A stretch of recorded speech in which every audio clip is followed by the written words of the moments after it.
So we had the November 30th D4 campfire chat today. And in this video, we're going to go over it quickly.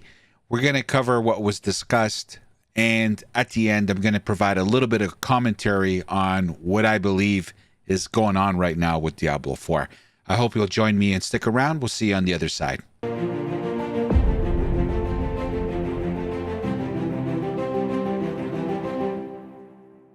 So, as I predicted, the campfire chat immediately started with the survey backlash, and they answered the question, does Diablo 4 plan to add pay for power?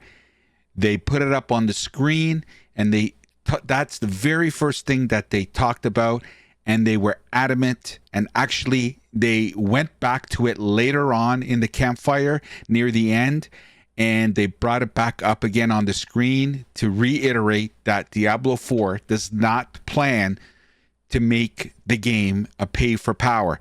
Now, I've never heard the use of pay for power.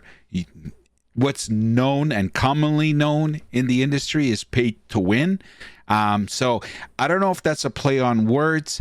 I don't know if they want to restrict themselves and try to, I don't know, pull the wool over our eyes, and maybe this play on words means some things are coming and some things are not. But they did reference stash tabs and stuff like that. So they confirmed right off the bat on the campfire that Diablo 4 will not be pay for power. They then went into the Midwinter Blight, the winter event, that's coming December 12th. And please note, it ends on January 2nd. And they showed us a little bit of a clip and then some images of Gillian, who is the person we're going to encounter in the Midwinter Blight event starting December 12th.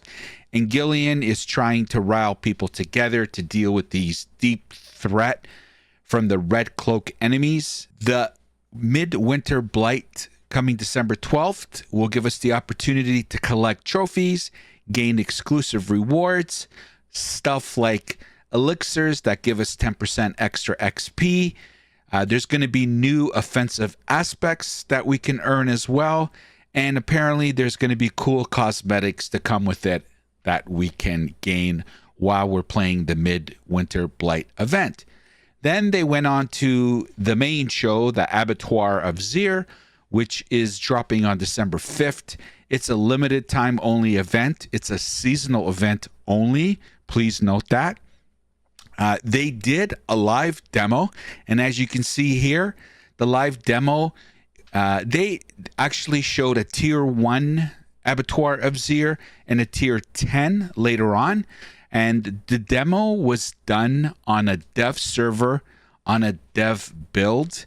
And I have to say, the tier 1 demonstration went pretty seamlessly, and the ball lightning, of course, sorceress had looked like it was doing pretty well on the tier 1, but on the tier 10, it was chugging along, but it definitely was a lot difficult. And if I'm not mistaken, he actually died. I did notice that his potions, his health potions, looked like they were limitless, but I don't know, maybe I'm wrong. But I think they were trying to demonstrate the difficulty as you progress through the tiers. And as everyone should know, there are 25 tiers in the Abattoir of Zir, and they get progressively more difficult as you progress through the tiers. And the other thing is, if people do not remember, you are on a timer. You have a certain amount of time to kill enough enemies to spawn the boss, and you have to do it all within the, I believe it's 10 minutes. Correct me if I'm wrong, guys, but I think it's 10 minutes. And you have to kill enough enemies, and you can see the bar on the right here, and it just kind of keeps a record of how you're progressing and whether you're progressing fast enough or not fast enough. And anyway, when you do kill enough mobs, the boss spawns and you have an opportunity to kill them. And apparently the end boss, there's 3 of them that spawn, and you need to kill all 3. At least that's what was shown on the demo. We'll obviously know exactly what's going on December 5th when Abattoir of Zir drops. But it's going to be very interesting to see how the 100 level characters and people that are ready to go and play and try Abattoir of Zir, how they're going to perform. And you have a while to get yourself ready to try the Abattoir of Zir. It starts on December 5th, but doesn't mean that you need to do it right away. So if you do want to try the Abattoir of Zir, you have time to ramp up towards it. And after the demo, they got into the topic of itemization, and it was confirmed itemization is coming in season 4. I'm not going to bore you with all the details. They did a lot of talking about the past, about the year in review, about what they've learned. They talked about learning a lot from season 1. They talked a lot about how season 2 seems to be a hit and they're getting a lot of positive vibes. And when it came to itemization, I'll summarize it like this. They said they want to manage expectations. So they don't want to overpromise and underdeliver. And this speaks to why they haven't gone out of their way to share as much information. And I'm paraphrasing, but it's not like they're hiding anything. They just want to get it right. Now, I guess in order to validate that, they said that, look, there's people that know what's going on to a certain degree because we have certain content creators that are under NDA and have provided feedback and have been part of the dialogue in regards to itemization. And we've listened to their feedback and they're aware of certain things when it comes to itemization. So they went out of their way to mention this. So I think it was their way of trying to validate that they're not hiding anything. But that's what they said about itemization. It's coming in season 4. They cannot get it into season 3. There's just other things that have to happen in order for it to come to fruition. And season 4, it looks like that might be when the changes to itemization come. And they did say they understand now that loot dropping basically means nothing. And they even used an example where you have to get 400 drops of one item to get the one that you need. And really they want to turn the loot drop into us, once we get a drop, that it's a journey with that piece of equipment or that piece of weapon, something that we can grow with, something that we enhance. And again, I'm paraphrasing, but they know that it needs to be looked at and adjusted. And so they're aware of it. And that's basically how they wrapped it up. Now, I will stop that right here and don't go anywhere, because at the end of this video, I'm going to discuss and cover this topic a little bit more later on in the video. Then they went into Q&A and basically, they covered many topics, and I'll just give you a little bit of a flavor of what was covered. So question was, is there any possibility of a harder campaign level? And they said that's interesting. That's something they would look at. Loot filter was brought up again, and they danced around that topic, and they understand why people are asking for it. But, it sounded like it's not something that's imminent and something that's coming soon, because of all these changes that they're talking about. Nothing specific, but changes that they're talking about that impacts the need for a loot filter. And Joe Shilley actually said the changes that we plan on making actually change that, and it will it sounded like he was saying you're not going to be so demanding for a loot filter. Again, this is my opinion. I'm paraphrasing, but he said, you know, the changes that we're making and itemization coming in season 4, you know, that's going to address some of your loot filter concerns. So I don't know if that was them sidestepping it. I don't know if that was them saying, look, we got some stuff that's coming that's going to help, you know, the thousands of drops that don't mean anything. But once we put these fixes in, it'll make more sense, and your need for a loot filter is not going to be that great. Again, me paraphrasing, but so loot filters was asked about. Console players brought up the issue of trading gold on console, and they said that they're aware of it and that they're working on it. And they did a lot of talking about the year, what they've learned, everything that's happened. You know, again, they spoke about season 1 and they learned a lot from that, from the player feed. You know, they sugarcoated everything, that they learned a lot from season 1, and now season 2, they're getting a lot of positive feedback. Joe Shilley put on this, I guess, a Christmas hat, Christmas toque, whatever you want to call it. And he just, again, went into a speech about the year in review, and that they learned a lot. And in essence, that was the campfire chat. So now that I've had time to reflect on the campfire chat, I want to present the following dialogue.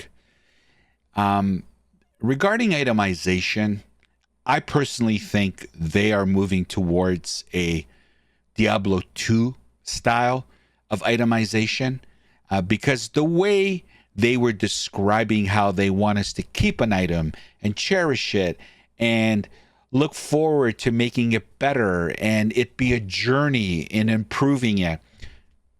This is Diablo 2, right? We get a base, a good base of a helm, a good base of a chest piece, a good base of a set of boots or armor or a weapon with a 4-socket, a 3-socket. We keep it and we get the runes that we need to make a ruin world, and bango, we got a whole new piece of gear or piece of weapon. So now the ideology of it goes back to Diablo 2. What it ends up becoming, who knows? But this is something that more and more they talk about it, the more it seems they're going back towards that. But I have to say, when it comes to itemization, I can't believe that they're waiting until season 4. It's such a big topic. And the fact that they're waiting till season 4, that's the second quarter of 2024. But anyway, it is what it is. But I'm going to leave you with this following observation. And I think what I'm going to do is I'm going to dive into this topic in greater length on another video. But you know, it just dawned on me while I was reviewing the video of the campfire chat. Diablo 4, this game, it's literally being built as we're playing it. It really is. And, you know, get in the comments section and let me know. There's a lot of smart people in my community and that jump into the comment section of my videos, and I have to say, has any other game ever done this, where they're basically building the game as players are playing it and as they're getting feedback, and it's like they throw something up against the wall to see if it sticks or it drops, and that kind of dictates the next patch or the next upgrade to the game or changes to the game. I get that feeling that there really is no roadmap here. And I talked about this back in July, about the reason why this game can't get fixed is because there's no end state. They don't know. And the more campfire chats we have, the more and more I'm starting to realize, and and I knew it existed to some degree, but this is like they're really checking the room temperature every week, every month to see, okay, do we go that way or do we go this way? It's like I've never seen it. I've never seen something like this. And you guys tell me, am I wrong? Am I overreacting? I don't know. I watch other development live streams, and they know what they're doing. They know what they're planning on doing. They're showing live footage of what the changes are and demonstrating builds, skills. It's these guys are talking. Yep, this is what. Yeah, we hear you. Yeah, we hear you. It's a concern. We're looking at it, and we're gonna look at it, and we're gonna fix it. Like, the game is basically being developed as we're playing it. It's like we're in a lab. It's like we're in the lab. We're in the Blizzard lab. We're all creating Diablo 4. It's unbelievable. I don't know, guys. Tell me if I'm wrong. Anyway, that's it for the campfire chat. I'm gonna have more on this topic. Like I need to. This has to simmer. It hit me like a Mack truck today after I watched the VOD. I'm like, they are basically developing the game in front of our eyes, and we're the testers. Let me know what you think. Am I off my rockers? Like, am I going crazy? Am I going crazy? So jump in the comment section. Let me know what you thought. Let me know what you thought about the campfire chat. Let me know what you thought about everything they talked about. There's a lot of talk, and they did show us the abattoir of Zir, so that was nice to see, and it looks like it's going to be really good. I cannot wait to see the elite players in Diablo 4 with their elite builds playing the abattoir of Zir. It's going to be very entertaining to see whether or not these mega builds, these min and max builds, are going to be able to complete, and how much they can complete of abattoir of Zir. That I'm looking forward to. Anyway, thanks for watching, everybody, and as always, we'll hope to see you next time. Take care, and thanks for watching.